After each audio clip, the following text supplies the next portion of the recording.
Hey everybody, this is Ricky from Bilingue Blogs. Que lo que mi gente.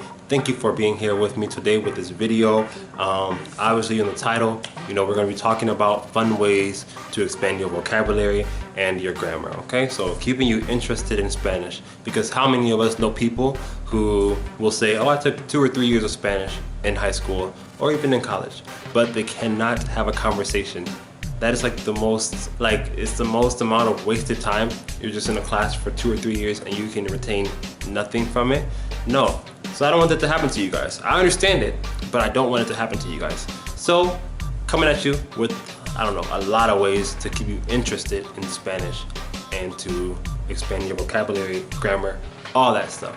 So if you like it, please like, comment, share, subscribe, all of that stuff, and I really appreciate the support that you guys have already given me. Thank you very much. All right, so let's jump right into it, right? I mean, if you guys are like me, I love music. Like, I have music 24/7 all around me.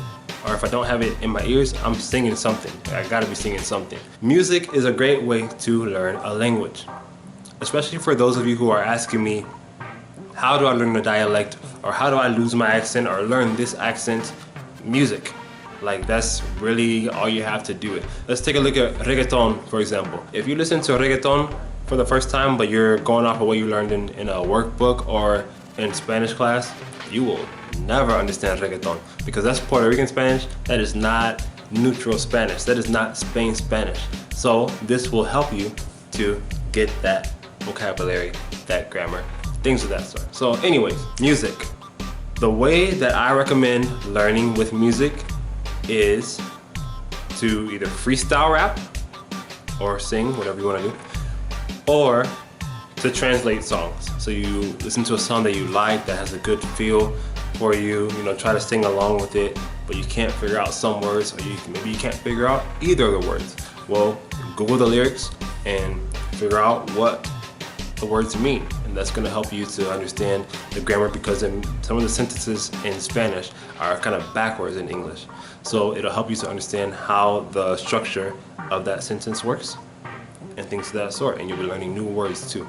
So here's an example of freestyling. I do this like all the time, like literally all the time. I know I'm a bachatero, I know I'm not a rapper, but I still like, rap music, trap music, and all that stuff on my spare time. I listen to a little bit. So like, let's freestyle. Let's say I'm studying, let's say I just got done studying food, more specifically like vegetables and fruits and stuff like that, or whatever, or just food in general. I don't know. I'm gonna try to freestyle something. And just so you know, freestyling, like freestyle rapping in Spanish, is called improvisando. Kind of like the word improvise, improvisando. So voy a improvisar. I'm about to freestyle. A mí no me gustan los vegetales, prefiero comerme algunos tamales. Son mis canales, tómate en la cara de mis rivales. Tú sabes que yo estoy improvisando, pero quiero comerme algunos nachos o tacos. Tú sabes que me encanta el chocolate. Vamos a seguir para adelante, porque tú sabes que estamos adelante. Y yo soy, I don't know. I messed up there. Anyways, so that's how you like freestyle. You just go off of a category that you just studied and try to make the words make sense. I mean, it's kind of like talking in an actual conversation, because you have to think on your toes. So it's really fun to do, a fun way to memorize your vocabulary. You can try to make all the words that rhyme together, try to make them go into like a paragraph, like all by themselves, just by rapping or whatever. Whatever way fits for you. You can also, just listen to a song. This is how I used to actually start. I listened to a song.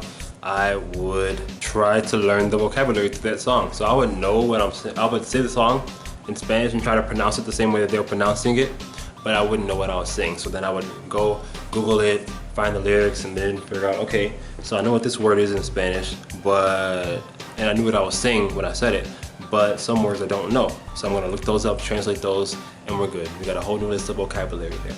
So that's how that works. Let's go to method number 2. That would be total physical response. You're probably asking, why does he have these 3 random things in his hand? Because I'm gonna give you an example of what total physical response, or TPR. This is a kind of learning that kids do. When you're teaching a kid a language, teaching your kid your native language, they are learning based off of what you say. You keep repeating yourself, you give them commands, and they learn. You're just like a kid again when you're learning a different language. So this method, some of you really might like this. The only difficult part of it, well, not the only difficult part, the first difficult part of it is finding somebody who speaks Spanish. It can be a native speaker, it can be somebody who is very close to a native level, but you need somebody who knows Spanish so that they can give you the correct commands. So what I have here, a card, key, and some bubbles. So the goal of this, of TPR, total physical response, is to not speak a word of your native language. You have to speak, or the other person is going to speak to you in the other language, and they're going to give you commands. This is going to help you understand what's going on. It's kind of like being, well, it is being completely submersed in the language, okay? So I have these three things. I'm going to tell you to pass me the key, but I'm going to say that in Spanish. So pásame la llave, right? La llave. Pásame la llave. If you go to pass me this card, I'm going to tell you, no, esa no es la llave, es la tarjeta. I'm going to tell you, this is not the key, this is the card. Pásame la llave. So pass me the key again, okay? So then I'm going to give you a second try. You know, I'll give you other commands too, like baja las burbujas. Put the bubbles down. If you go ahead and put the key down, I'm going to say, no, tú bajaste la llave, baja las burbujas. And then you'll have to, you know, put the bubbles down. Things like that. So, you know, with that one, you're going to want to study the grammar and vocabulary beforehand, and then you can go ahead and do that there, you know, do the total physical response. I wish I would have learned that way. I think that would have been really fun, but I didn't really think to ask my Colombian uncle to teach me that, so I never learned that way. I just learned by myself and a little bit of school. Like school, okay, here's my theory on school too. School is like 20% of what you need to know. So they give you the vocabulary, they give you the grammar, and they have you write some stuff and read some stuff, whatever. But that is not going to get you fluent. What's going to get you fluent is going to be when you take it upon yourself, okay? So that's what these methods that I'm teaching you are for. They are there to take it upon yourself to further your own learning. And I think also, you know, with school, it's very boring. Like, they have you read things that you have no interest in. They have you write about things that do not matter. So it's like nobody's really going to retain something that they don't care about. So the ways that I'm trying to provide you here are to kind of help adjust to your taste, so that you're going to be interested in learning Spanish, so that you can actually remember what you learn. Like, it's when it's fun, you remember it. That's just how it goes. When it's boring, it's like you might remember for a little bit, but you forget it. Fun stuff sticks with you longer, okay? And you know, the end goal of all this is to, like I said, expand your vocabulary, your grammar. So you're going to always want to review some vocabulary and grammar before these activities, okay? So the next thing that you can do, another active way, is to interview a Spanish speaker. So say you just studied the vocabulary of cleaning or whatever. You can find a random person that speaks Spanish, or a friend or a family member, whatever. Somebody who speaks Spanish, and interview them in Spanish, asking them questions about cleaning. ¿Quién te limpia la casa? Who cleans your house? Or whatever, you know, whatever question that you have that is on your vocabulary sheet, just ask those questions, and it'll help you to become more accustomed to the language and get used to talking, you know, and expand your vocabulary, like I said. So you also have word games you can play. I love games. I love Scrabble. I think because somebody gave it to me for my birthday one year. So anything that somebody gives me, I like love it. And it's like the best thing in the world. So yeah, Scrabble was like the best game in the world to me. So you can, you know, have a rule as we can only make words in Spanish that we know. So you can do just that vocabulary that you just studied, or you can do any word in Spanish that you know, things like that. You can also play this game. I don't know the name of it, but I just played it with my family like a few months ago. It's you have to have like a teammate or team members, and you have to pull a card and explain what the title is on the card without saying, like, you're not allowed to say like five words that are on the card or whatever. And you have like a time limit with a buzzer. I don't know what it's called. Is it Pictionary? I don't know. No, it's not Pictionary. Oh my gosh, I'm horrible with this kind of stuff. Anyways, it's that game. It's pretty fun to play in English. I'm sure it'll be even more fun with Spanish, and definitely helps to make it a more memorable experience with your vocabulary. So you would have to make the card up yourself for the Spanish version. I already have a video on this topic here, but tongue twisters, that stuff, it's fun. It's fun. I love tongue twisters. I mean, I like trying to talk fast and rap fast. I'm sure you've already noticed that I talk really fast in English too. Yeah. So tongue twisters will definitely help with your speed, pronunciation, and they also will help expand your vocabulary, because there are going to be some new words there. There is going to be a difference in the structure of the sentence, because they have to make it fit a certain way so that it can qualify as a tongue twister.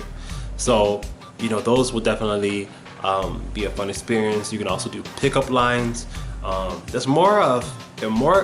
It's more accepted, I believe, in Latin culture to use pickup lines. Like how we'll say in United States in English, you got some fries with that shake? That may be a little offensive.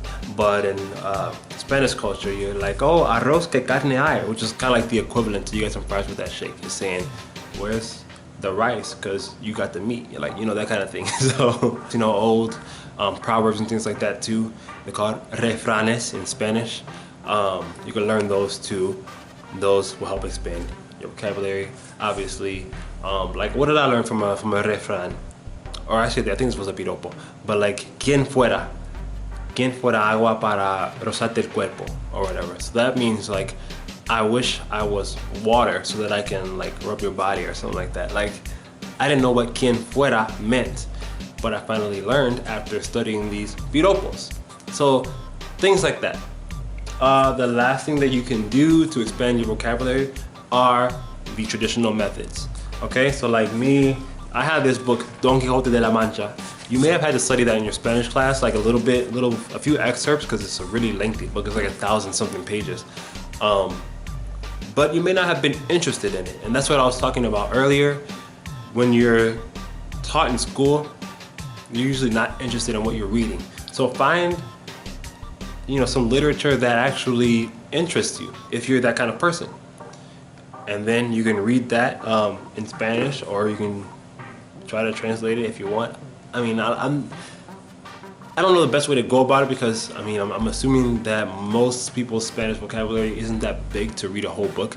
But I would say try. I'm trying it. Like, these words in here, this book was made in like the 1600s.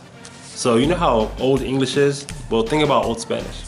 It's not that easy, but I'm trying and I'm learning. Like, I'm still learning vocabulary, and that's one of the best ways to learn vocabulary, is to read. Just have to find something that interests you. Also writing. You can write poems, you can write stories, you can write songs, you can write regular prose, but it has to interest you. Like in school, like I said, they have you write articles and paragraphs about stupid stuff. Well, why not write about something that pertains to you? If you like love, write about love. If you're emo, write about some emo stuff. Like, whatever it is. It's just that you have to be active about it. Otherwise, it's gonna be really hard for you to grow. You know, for all of you who are asking me, how long did it take you to learn Spanish? I mean, if you're asking me that question because you want to learn fast, well, this, I think, is a faster way to learn. All the ways that I just taught you to expand your vocabulary and your grammar, it's a faster way to learn, because you're going to be having fun.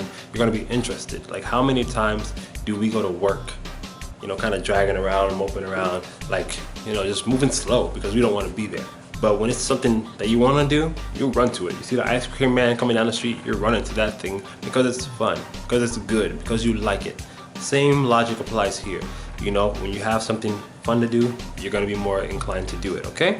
So I hope that this video has actually helped you today. Please like, share, comment, subscribe, all that fun stuff to support the video, support the channel. I do have a lot more coming for you guys. I have so much to edit right now. Like, even this video is going to be ridiculous to edit. But I'm doing it for you guys, so hopefully you appreciate it. If you have any questions, let me know. Feedback, good or bad, let me know. I love all that stuff. So thank you. Have a great day. Que Dios los bendiga.